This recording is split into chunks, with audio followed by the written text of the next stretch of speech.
Tadi ada juga yang menyatakan apakah ada kebenaran mutlak? Ada kebenaran mutlak itu. Tapi apakah kita problemnya kita, bukan problemnya di kebenaran itu. Apakah kita ada di kebenaran mutlak itu? Kebenaran mutlaknya ada, tapi apakah kita ada di kebenaran mutlak itu? Itu problemnya. Bukan kebenaran yang tidak ada, bukan tidak ada kebenaran mutlak, tapi problemnya di kita. Karena itu kita bisa melihat dalam masalah ini, ya seperti dalam diskusi pluralisme minggu-minggu yang lalu, bahwa kita menjalani filosofi yang menurut kita benar kan. Kita menjalani ini. Kenapa? Karena kita memang meyakini yang benar, tapi kita membuka potensi yang lain untuk benar. Kalau Nabi Muhammad, beliau mengatakan, akulah yang kebenaran itu. Akulah kebenaran itu. Aku wakil kebenaran dari Tuhan. Yang kebenaran sendiri adalah Tuhan. Tapi Nabi Muhammad merepresentasikan Tuhan itu. Artinya, kalau kita mencari ridho Tuhan, ikuti Nabi Muhammad. Ridho Nabi Muhammad adalah ridho Tuhan. Gitu ya. Dan kemurkaan Nabi Muhammad adalah kemurkaan Tuhan juga. Gitu. Nah, itu baru kita berupaya mencapai kebenaran mutlak ya. Nabi Muhammad juga akan sejalan dengan Tuhan gitu ya. Dijamin oleh Tuhan untuk sesuai dengan Tuhan itu sendiri ya, tidak akan melenceng. Itu mutlak ya. Tetapi kalau kita ya misalnya atau siapalah ya, misalnya Gus Yakut atau Bahar Smith atau misalnya Rocky Gerung atau misalnya Habib Rizik, itu kan tidak bisa mereka mengatakan bahwa yang saya katakan mutlak benar.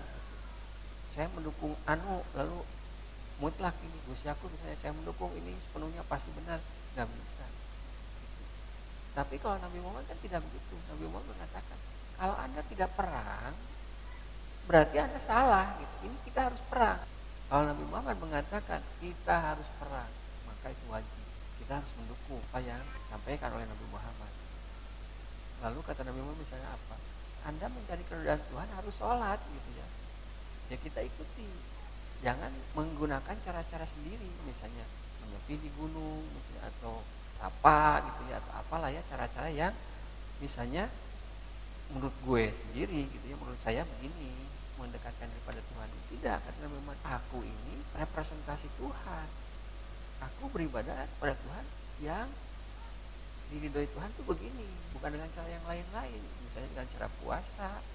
Kamu juga kalau mau keridhaan Tuhan, mau menjadi takwa dan untuk Anda sendiri, ikuti cara ini gitu.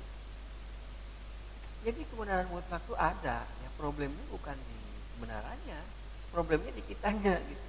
Masalahnya kan tadi ada perbedaan di antara kita, di antara masyarakat kita lah ya.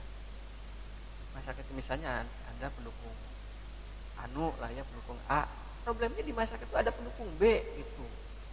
Apakah kita bisa menerima perbedaan itu? Yaitu yang jadi problem. Apakah mutlak yang kita tentukan ini, yang kita pilih ini mutlak? Oh agama kita, saya pilih agama mutlak benar. Tapi kan problemnya dalam agama kita juga kan ada perbedaan gitu. Ada banyak perbedaan di dalam Islam sendiri. Lalu dikatakan, oh yang beda dengan saya itu salah gitu.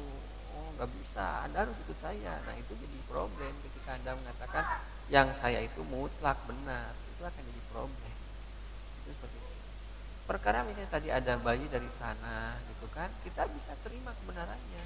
Benar tidak? Bahwa manusia itu dari tanah gitu kan, itu jadi pertanyaan.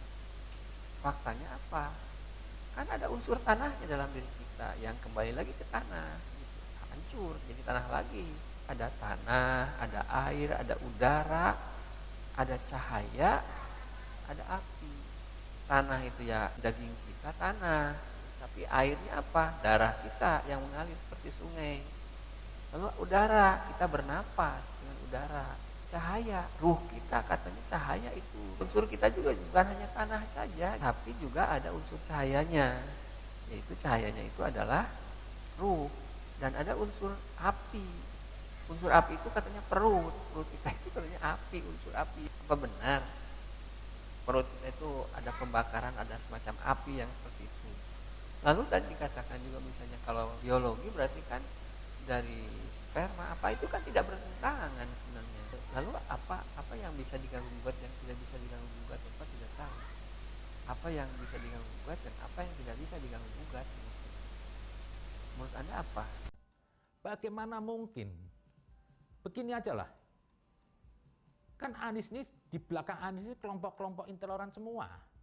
Maaf, dari secara etnis aja, etnis ini juga dinaungin oleh kaum-kaum yang berpaham Wahabi.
Kenapa saya bilang Wahabi ini berbahaya?